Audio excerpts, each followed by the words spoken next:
Hi friends, welcome to our channel. ఏపీలో 6100 ఉపాధ్యాయ నియామకాల కోసం ప్రకటించిన డిఎస్సి పరీక్షల షెడ్యూల్లో మార్పులు చోటు చేసుకున్న విషయం మనందరికీ తెలిసిందే. ఫస్ట్ ప్రకటించిన షెడ్యూల్ ప్రకారం మార్చి 15వ తేదీ నుంచి డిఎస్సి పరీక్షలు జరగాల్సి ఉండగా హైకోర్టు జోక్యంతో మార్పులు చోటు చేసుకున్నాయి. కొత్త షెడ్యూల్ ప్రకారం మార్చి 30వ తేదీ నుంచి ఏప్రిల్ 30 వరకు ఈ పరీక్షలు నిర్వహించనున్నారు. 2 సెషన్లలో ఈ పరీక్షలు నిర్వహించేలా టైం టేబుల్ను రూపొందించారు. మార్చి 30 నుంచి ఏప్రిల్ 3 వరకు రోజుకు 2 విడతలుగా ఎస్జిటి పోస్టులకు పరీక్ష నిర్వహించనున్నారు. ఏప్రిల్ 7న టీజీటీ, పీజీటీ ప్రిన్సిపల్ పోస్టులకు ఇంగ్లీష్ లాంగ్వేజ్లో ప్రావీణ్య పరీక్ష నిర్వహిస్తారు.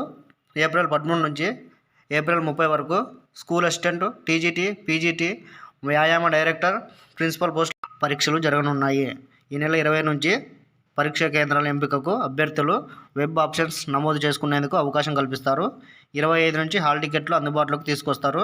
ఇది ఈ రోజు నుండి అప్డేట్. మరిన్ని అప్డేట్స్ కోసం మన ఛానల్ సబ్స్క్రైబ్ చేసుకోండి. Thank you for watching.